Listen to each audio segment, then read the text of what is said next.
want to make your practice as realistic as you can. I cannot emphasize that. Psych yourself up. Calm down. Put pressure on yourself that this is the real deal. That way, when the real deal does show up, you'll have already experienced that blood pressure rise, uh, that tension that can build up, and to let go of your fingers or your release.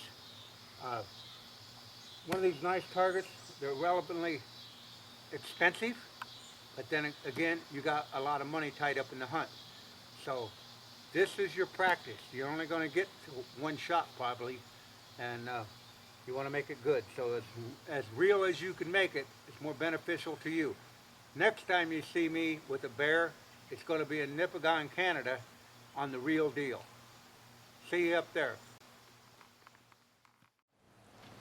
Well, you want to make sure you're doing some practice in midday, because you want to make that a one and done shot.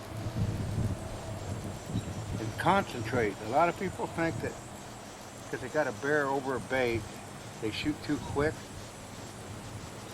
And a bear, just take your time when you make your shot, and you'll be a lot better off than just slinging and winging.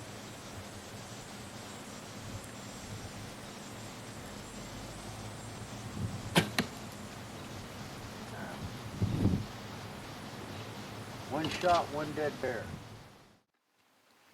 Yeah, you people back in Iowa, you don't have to do this. But there was a couple gentlemen from Iowa that learned the hard way last night. Without this and without this, that's a $130 fine that you owe the country of Canada. You don't put this in a case, transporting it, I don't know what the fine is, but it's a fine. Matter of fact, if you go out in the bush before hunt, before the legal season, this has to be going to your blind where you stand, it has to be encased. Coming back, if you come back after the season closed, it has to be encased. Make sure you read your rules. Without this, 130 bucks.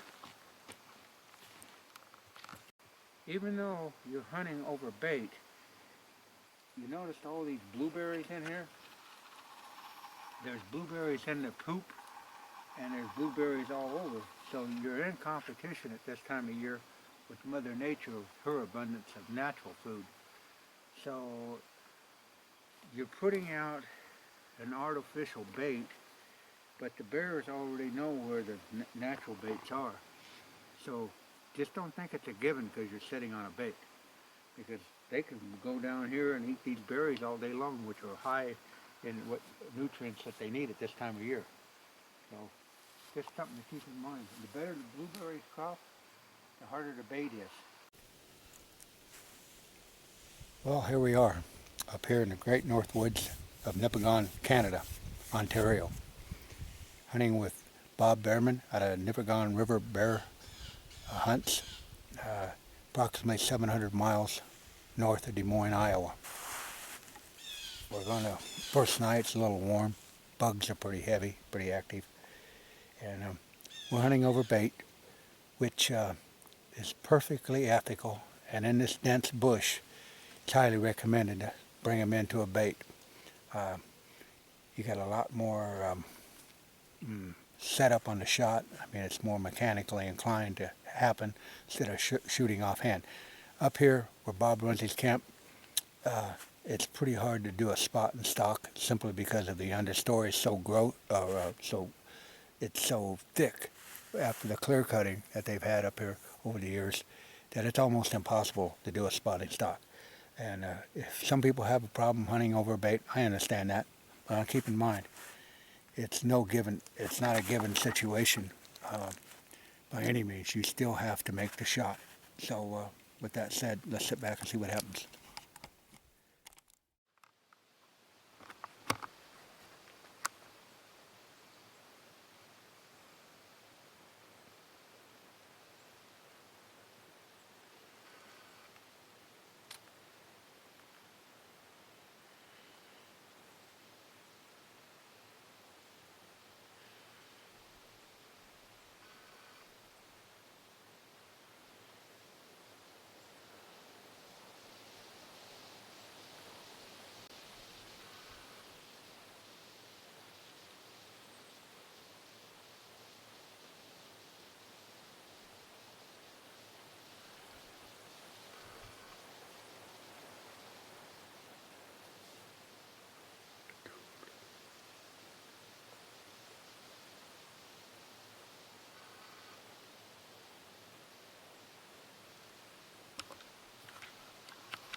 bear's too small. I'm talking right now, real soft. And you notice he is not moving. Yeah, he's too small to shoot.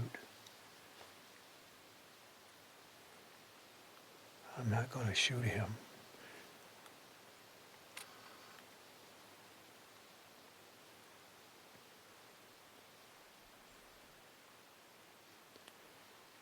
That bear is 17 yards away, and I'm not going to shoot him. And you're seeing live footage. There he goes. I'm downwind of him, so he just walks off.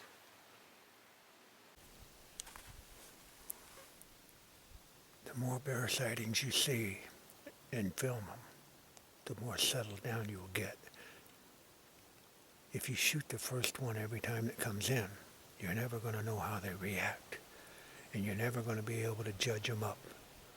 Calm down, shoot them with your camera first. Then later in the hunt, you may shoot a bear like that. But if you shoot that the first night, you're never going to get to interact and see what they do. So hold off on your shooting. It's not all about killing. It's about learning.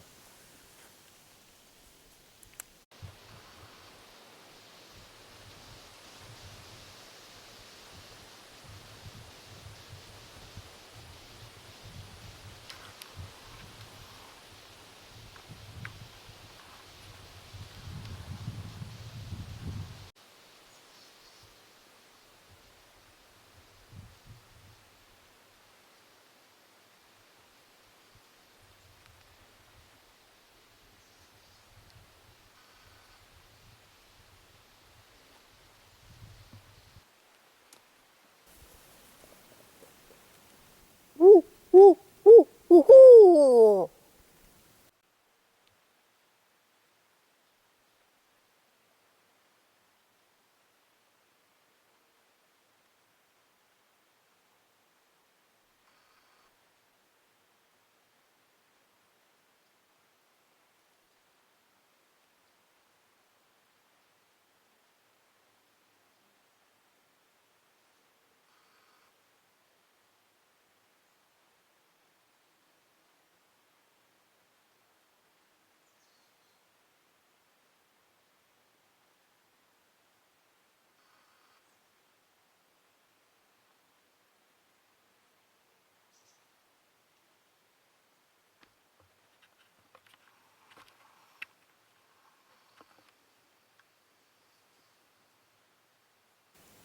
Woo, woo, woo, woo.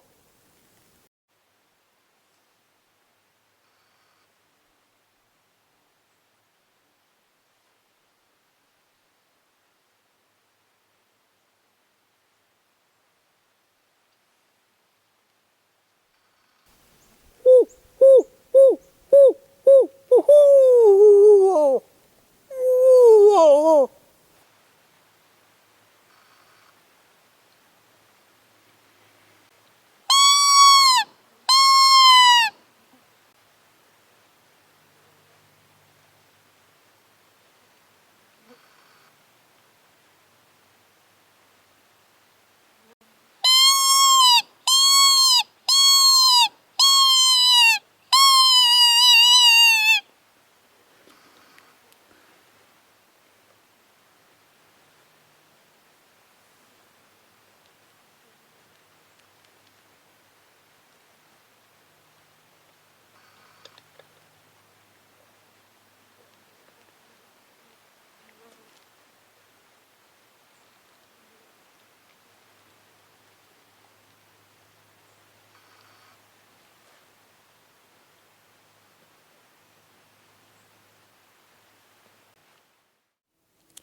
Did you just see what you learned by not killing them right off the bat? Hoot owl, dying rabbit, didn't bother them at all.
Well, I believe, let me see what time it is. It's 9:20. Now, it looks light out here, but in the bush, it's actually darker. And you've seen that bear action. Had I wanted to shot my bear, you've seen I had plenty of opportunities. That one bear come in 6, 7 times from 7 o'clock clear up to 9. You notice I made the hoot owl sound, I made the dying rabbit sound, and you also seen the reaction of the bear. When they come to that bait, they've already committed themselves and they're focusing on eating. So for you new beginners that are just come up here to hunt, settle down. That's not a white-tailed deer. It came to a location, it's going to eat. You can actually do something on them bears. Like I said, the best thing to do is let the first bears that you see walk by, unless it's a jumbo dumbo. If you don't know what a big bear looks like, just settle down and hunt for a couple nights. You don't have to kill and think it's got to shoot the first bear. There's too many bears up here in Nipigon. And if you do go home without a bear and you videotape it, that's just as good, and you don't have to cut and gut and brag and drag. You can take that video home and say, I could have shot that bear possibly. But you also noticed you got to take time and let those shots materialize. They lay down, they get up, they sit down, they do a lot of things. That bear come back 7 times. You would have had a shot sooner or later. But out of that 7 times, there were only a few shots. So don't rush the shot. Just settle down, enjoy the nature, watch the bear, and you'll learn a lot from them. But if you shoot the first one, get all excited, something bad's going to happen. Now, the reason I come out at this time, like I said, it's dark in the bush, too dark for what I feel comfortable with, and then you're going to have to follow up in the dark. The bear comes in at 7, 8 o'clock, and you got plenty of good time, whack it. It gets past that 9 o'clock hour, but 9:15, you might kill a bear, but you also might have a bad experience. It's not worth it. So that's it from the non-typical Norwalkian. Okay, what I've tried to do here, I've got the barrel up higher. I've noticed when those bears come in, they want to lay down and eat on the ground because their neck's too short, so it's easier for them to get down on the ground if that grain's on the ground. So I've got the barrel elevated, and I turned it more so they have to quarter away from me. I put those logs on there hoping that they will come in and have to come around those logs and get to a quartering away shot. We'll see how that pans out tonight. Now, the stand is no more than 17 yards away, so it's not like it's a real long shot.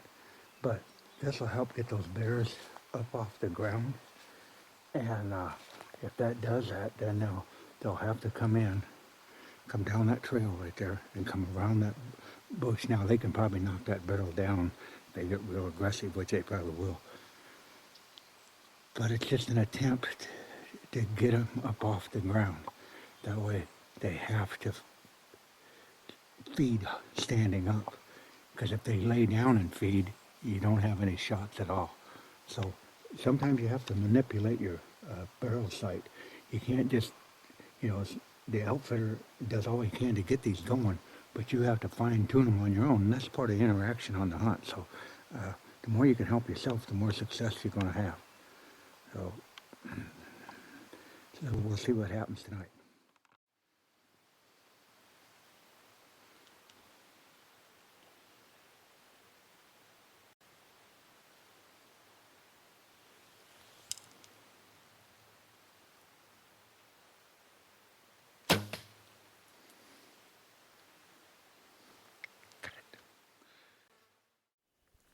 People are always asking, what time do I go to stand at evening? Well, you can see for yourself, we're here at 5:30. We'll hunt until 9. So you got a good 3.5 hour set. And naturally, if the weather's more conducive, you might go earlier, but around 5 o'clock, 5:30, you've got plenty of time. That's on the evening stand. In the morning, you can get there as early or as late as you want.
Well, you've seen what happened. That was a nice bear that come in there. And I can show you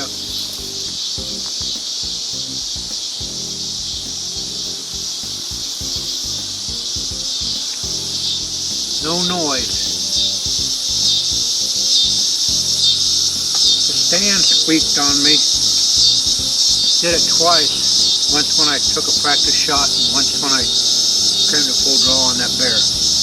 But not all is lost, because I'm giving that stand up to Brian Poindexter.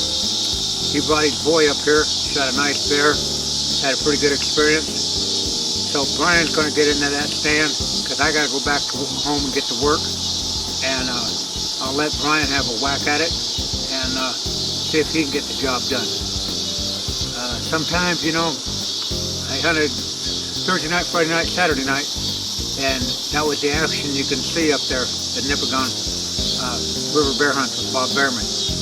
But keep in mind, I could have shot a bear, but if you're going to push the envelope, you want a bigger bear, you're going to have to hold out. I had one chance, it didn't happen, but I still had a great hunt. As far as I'm concerned, I'm satisfied because you're watching the footage.